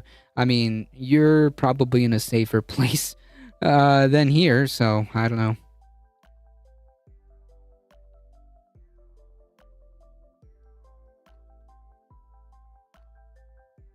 They don't have accountability if they succeed. That's right. That's the point. Exactly. If they manage, okay, this is a project. This is a project long in the making, right? And this all was kicked off because the Supreme Court was won by the Republicans essentially, and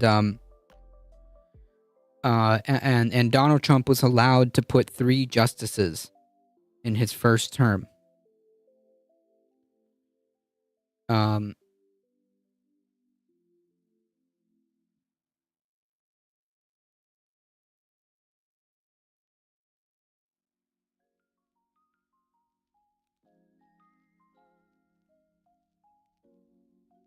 And that was the final domino. That is the first domino that kicked everything off, right? Having that Supreme Court formed in the exact image that you needed at the exact time was crucial.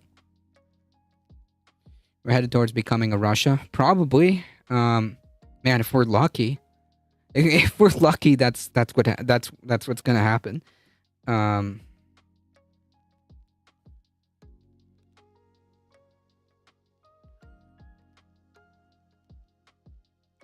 Mertz was quoting Goebbels and was playing some very sweaty footsies with the AfD. That's yikes. The MSM is lying to you about Russia. It's got serious problems, but it's not what they're saying it is. I mean, like, their problem being that they are authoritarian. That's the problem, right?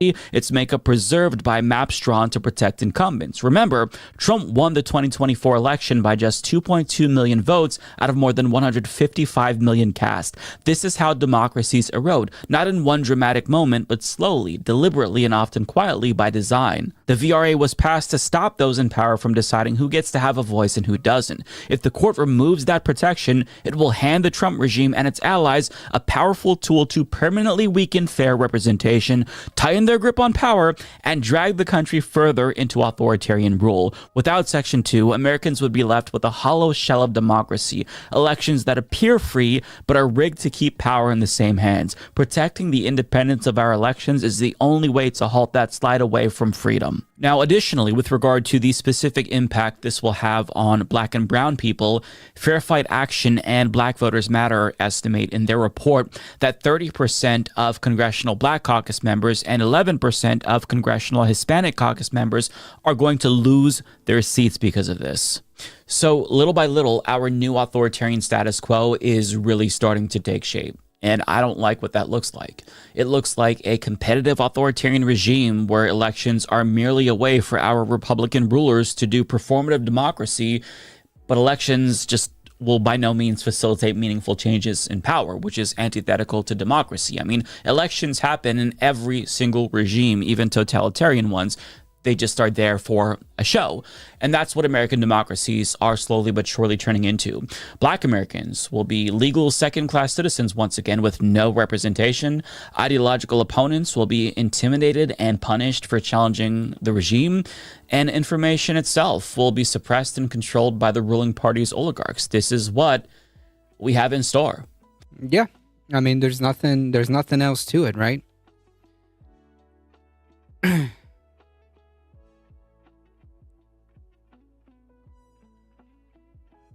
They don't even appear to be free now. If you're actually paying any amount of attention, Trump wants to make the elections map like Hungary's. So free when we measure just getting on the effing ballot with requirements, if that not de jure, certainly de facto impose 5 or more figure ballot costs. Yeah, that is definitely true.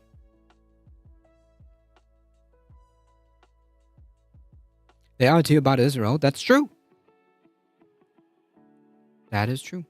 But I will say that as bleak as it looks, there are things that can be done to push back against this blatant power grab. Max Pflugrath, for example, recommends that every single Democratic state aggressively gerrymander as many seats away from Republicans as they possibly can.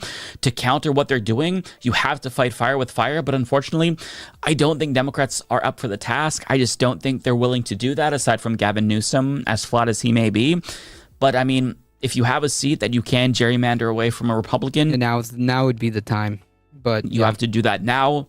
Most Democratic-controlled states aren't doing that. But I mean, if the Supreme Court really does do what it looks like they're going to do and turns America into a one-party state, we're going to have to get creative, right? We may need to infiltrate the Republican Party and have leftists and progressives run as Republicans, right? Like Kowalski from Nebraska.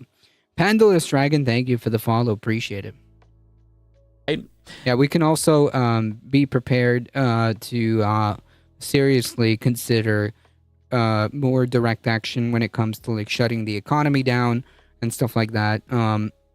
Again, it's the path is still the same, folks. Organize, organize, organize.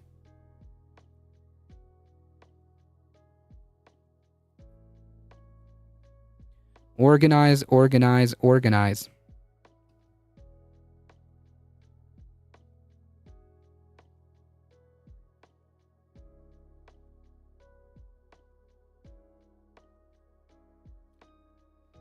Yeah, so a reverse Fetterman, exactly.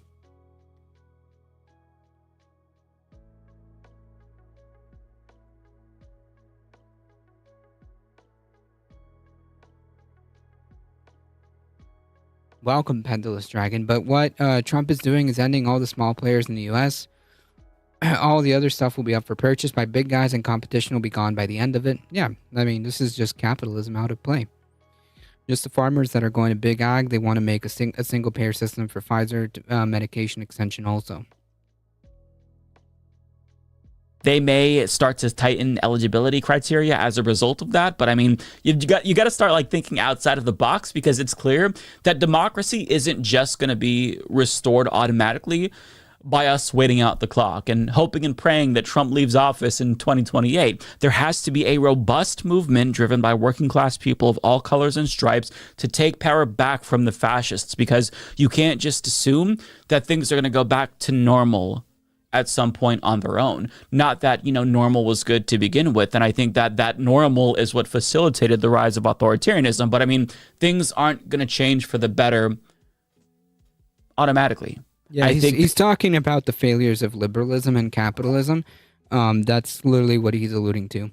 I went to No Kings in Ypres County, Michigan, and Taylor, Michigan. I was streaming, and it was amazing. Nice!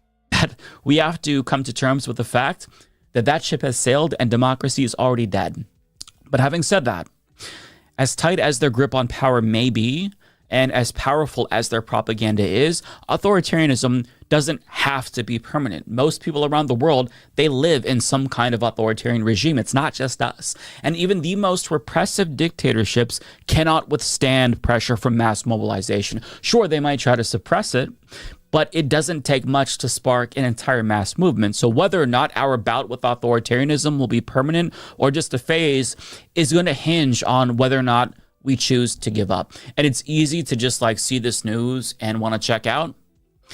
But you have to understand that things have always been very difficult in America. I'd argue that indigenous people and women, as well as civil rights leaders from the 60s and LGBTQ plus leaders, were up against far worse than what we're up against now, as bad as things are, but they never gave up. And I feel like if they didn't give up and they fought for our future, we can't give up. And we have to fight for the future, right? The next generation.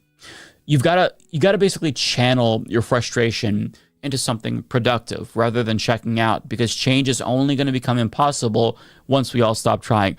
And I know that sounds corny, believe me, but it's true. I mean, that's kind of what I've been saying.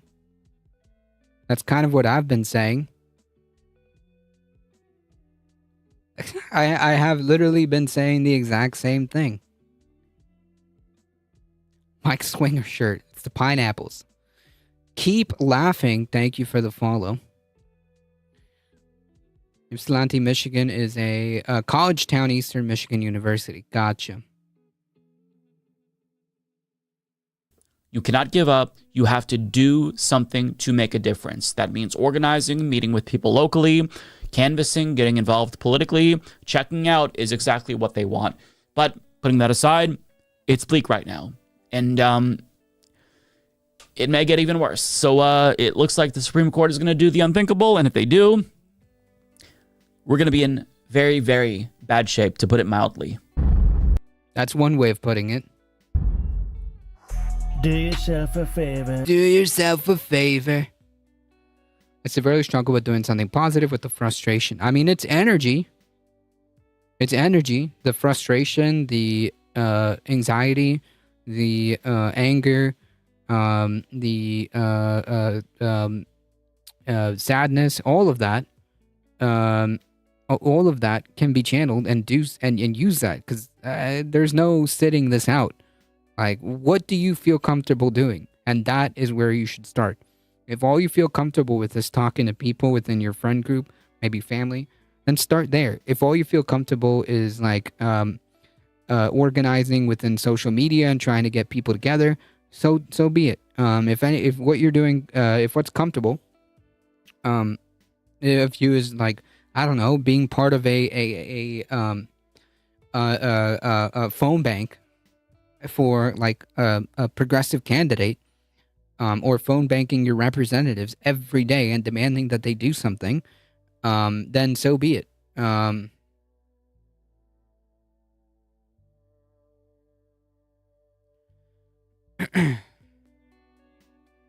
Yeah, let spite drive you forward.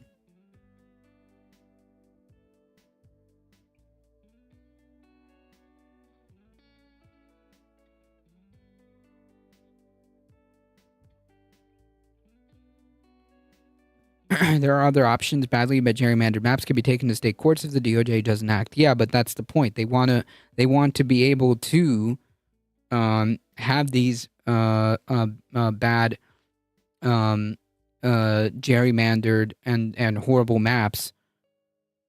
They want it to be legalized. They don't want to go through that process. They don't want to have to fight their horrible maps. They just want the Supreme Court to say, well, yeah, you're right. This is discrimination against white people, so draw your maps how you want them, and like that's it. I use my energy to flee the country, and that's fair. Not getting into an argument on the on the Twitter about press passes. I need to go outside, gotta cook dinner, and believe it or not, I have work tomorrow. Job acquired. Well, nice, and good to see you, and take care. States can establish citizen commissions to create districts without elected officials being involved, as California did. Sure, but that's not like a thing. That's not a federal, like it's not a federal process, right? Like we're kind of SOL. You know, if this goes through the way they want it to go through, it's kind of SOL'd. If I to put it in mild terms.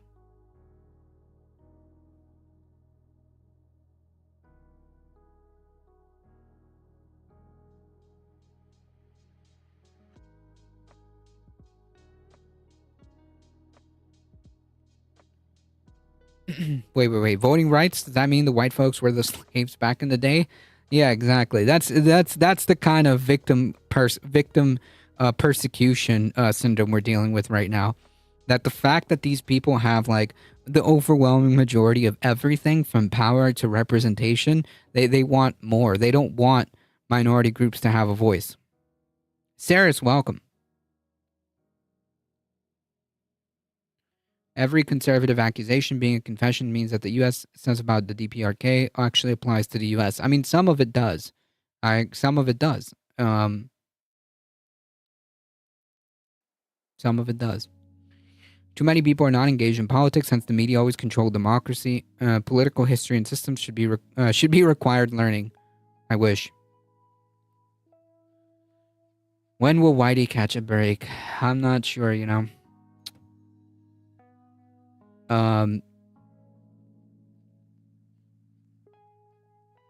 Piggybacking off that story, Trump is once again threatening to send troops to San Francisco, California, claiming in a Fox News interview that he has unquestioned power to deploy the National Guard and that residents want the military in their city. None of this is true. His direct quote is or rather, the article goes on, still in recent weeks, the president has continued to suggest he would deploy the troops to San Francisco. Trump said that he can use the unquestioned power of the Insurrection Act to order a deployment. So in order for that to happen, there must be an actual insurrection. Don't forget I can use the Insurrection Act. No, he can't. On paper. On paper. He's repeatedly threatened this over and over and over again.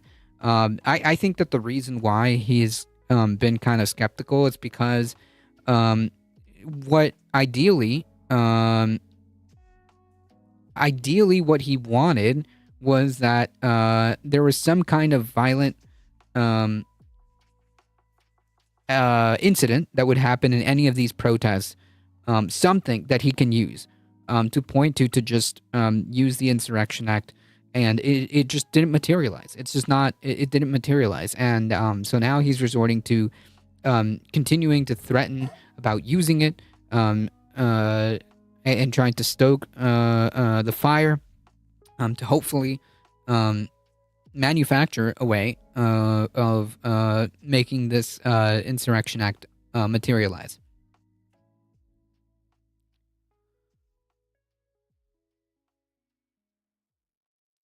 Apparently, during these over the weekend, the Marine and Navy were doing something. Were doing some kind of demonstration, of supposedly on their 250th anniversary, and this was absurd. And the fact that this happened is quite unbelievable, but it happened. And one of these test munitions, it exploded prematurely, and it started to rain down shrapnel, and it caught a highway patrol vehicle and motorcycle that was a part of J.D. Vance's detail. They were trying to get Vance. The New York Times reported that the fragments fell from the 155mm shell, landed on the vehicle parkings on the ramp of Interstate 5, a major artery through Southern California, which Governor Newsom had ordered closed. So the fact that like no one got hurt at all is a miracle.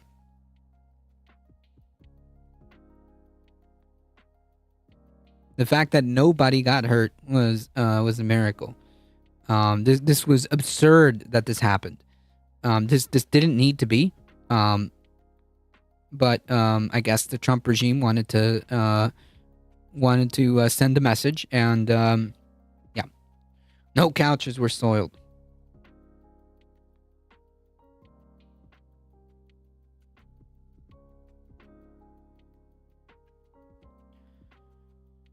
We got one more story, folks. I got one more. This was a special show for the 250th anniversary of the Marines. Yes, there it is. That's what it was. That cop car was 1 week away from retirement. Now, nothing happened. Nothing happened. I'm just saying that it was absurd.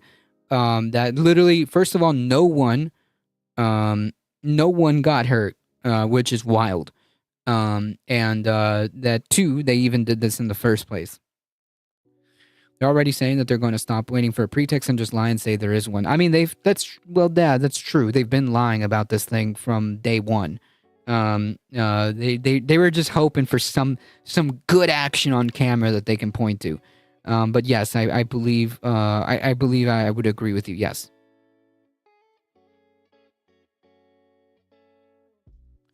It did put a few holes in a cop car. Yeah, but like, I mean, seriously, no one got hurt. Nothing happened. In the grand scheme of things.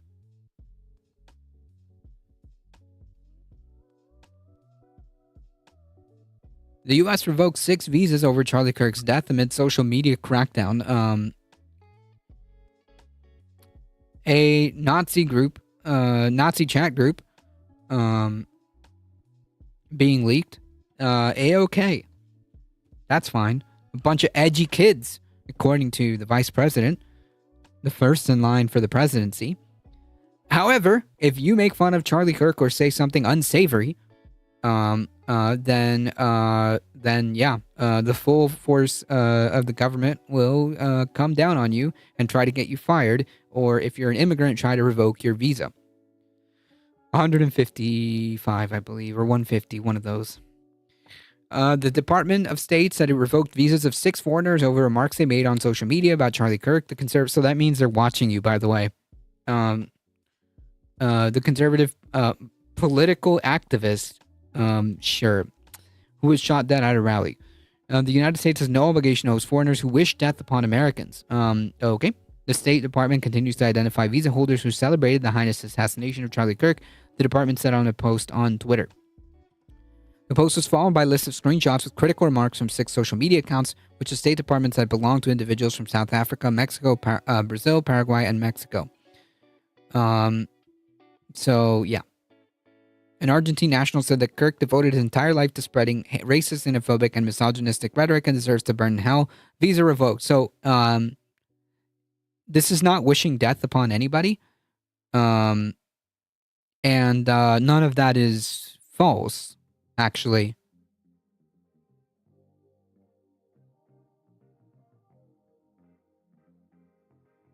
none of this is false at all. Like literally, the entire career of Charlie Kirk was started and kicked off on a racist lie.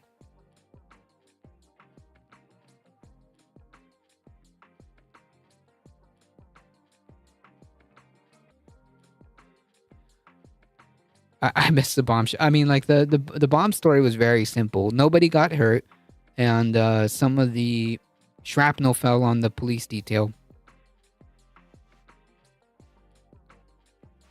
Yeah, this is you can look at Charlie Kirk's work. His entire life was about spreading racism, xenophobia, misogyny, all of that. All of that was a part of Charlie Kirk's career. This is like not news. You can just listen to Charlie Kirk. This is not a lie at all. And that is why the government came down and took their visa away. People are just too distant from real CIA coup dictatorships to have a real grasp of where things are going. Well, I mean, I think people don't have... not enough people have a grasp of what is happening right now. Yeah, it was 100% a bad idea. Dan Anonymously, welcome. The screenshot post said Kirk is now somewhere hot, an allusion to religious description of hell. Again, like, why is that wishing death upon anybody? Yeah, this is why they liked him. And therefore, your visa has now been revoked. The news from the State Department came as Kirk was posthumously awarded the Presidential Medal of Freedom. Because, yeah, a podcaster.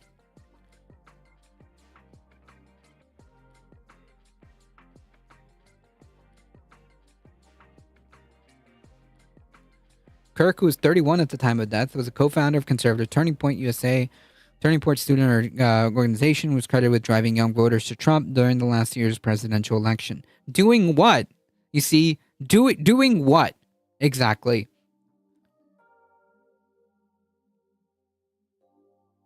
Doing what? What politic did Charlie Kirk have and deploy to get young voters for Trump?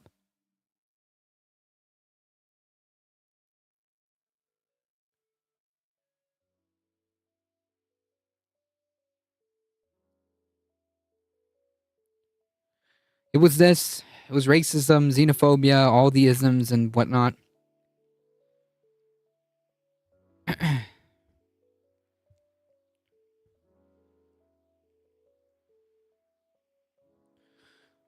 Anyone Charlie's No Angel from Left of the Box? I definitely recommend Left of the Box. Yeah, mongering hate. Made people hate again. Made easy targets. Yep. More than 145 people were fired, suspended, resigned over social media posts or comments about Kirk, according to the New York Times investigation. Again, this was at the behest of the government. The government put out multiple videos saying that people should report people. People should get people fired over this. This is not some kind of organic movement. This was the government making these statements.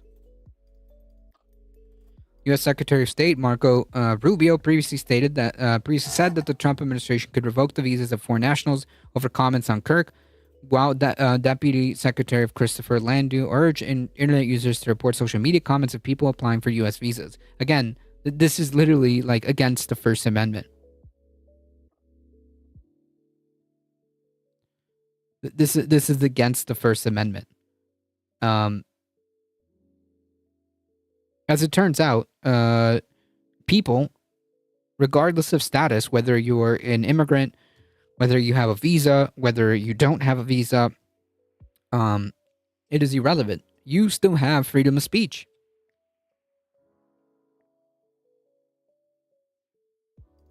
You still have freedom of speech.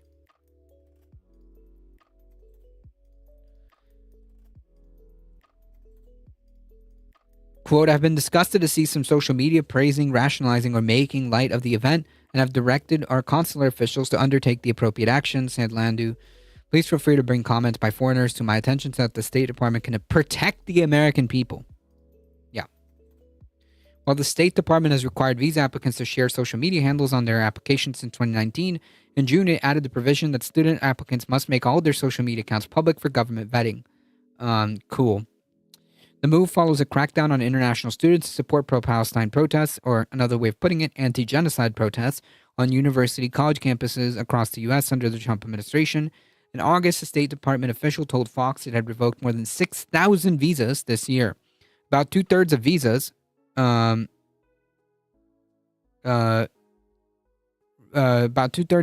revoked because students reportedly broke U.S. law, the Fox report said, while 200 to 300 were canceled because they supported terrorism, i.e., they were protesting genocide.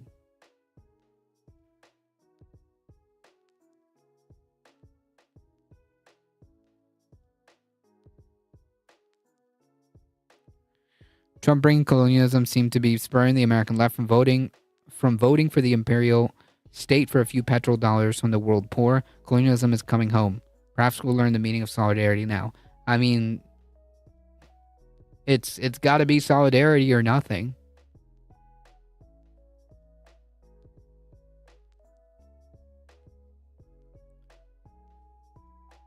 Most fragile thing in existence right now.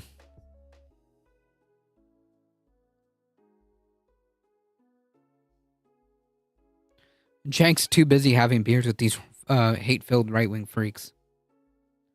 Yeah, have a beer with them. I'm sure they'll be fine.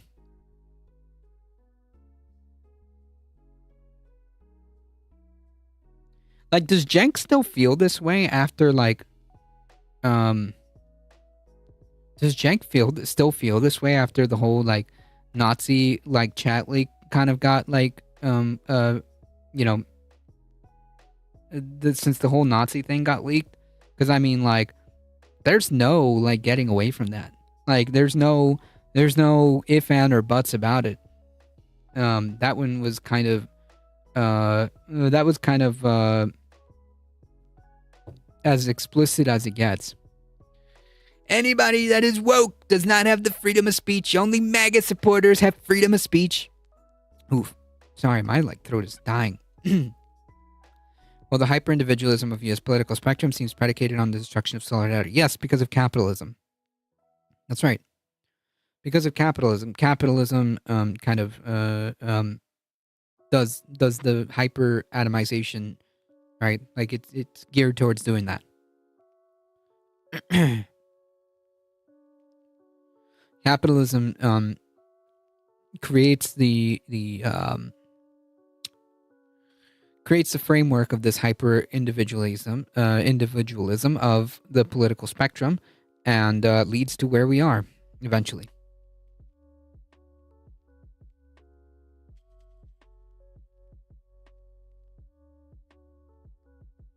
Yeah, the Dixiecrats. That's right.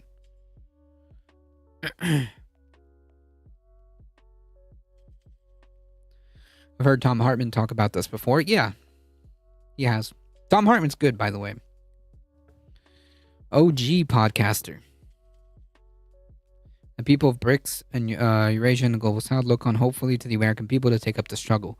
Well, I mean, it's kind of up to the American people, right? Like, we need to get it together. Will we? I don't know. Should we try? Yeah.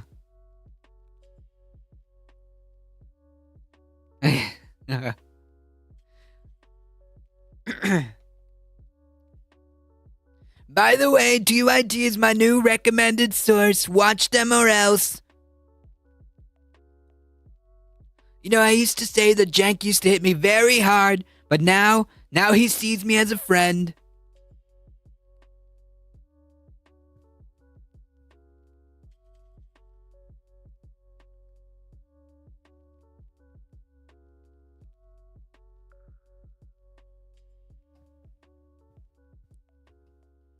What's not America as a supreme sovereign nation is already over. The petrodollar withering on the vine. I mean, little by little, yeah. Little by little. Alright, folks, I gotta get out of here. It is about just 7:15.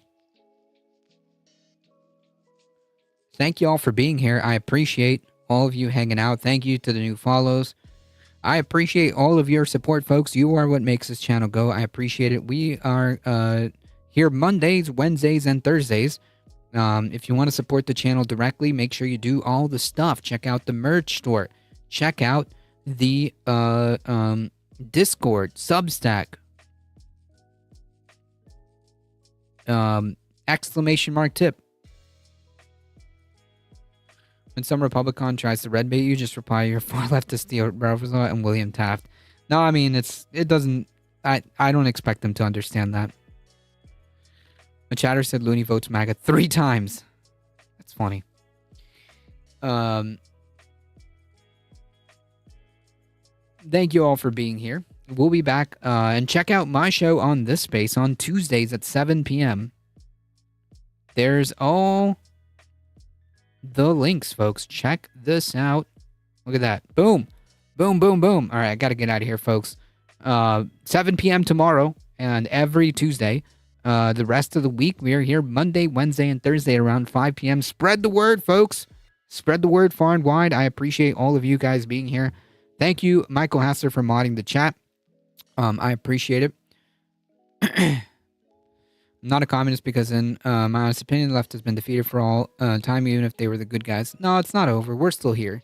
We're still here. Regardless of how much power we have or don't have. As long as there's some kind of faction that is willing to fight, then so be it. Even if the result is the collective demise of everyone or not. I don't know. But the point is, as long as you can talk, as long as you can organize, as long as you can be here, as long as you can post anything and everything, keep doing so. Keep doing so. Thank you all for being here. Appreciate it. Thank you again, Michael Hassler, for modding the chat. We'll be back tomorrow at this space, 7 p.m. Eastern Time. As always, folks, please stay safe. Please take care of each other. I love you all, and I hope to see you guys in the next one. See ya.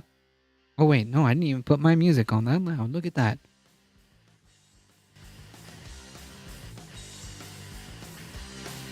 There we go. Now I can say goodbye properly. See ya.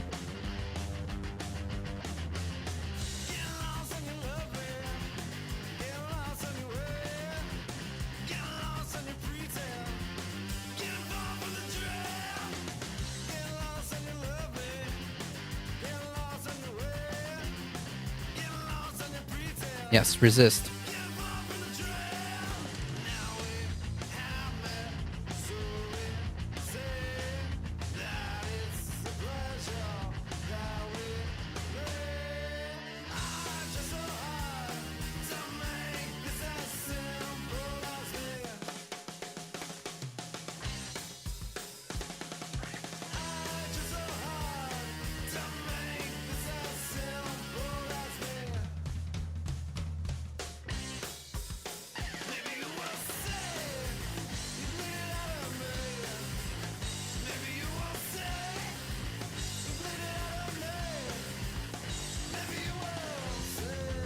Hang tight, folks. We're heading out in 5, 4, 3, 2, 1. Bye-bye.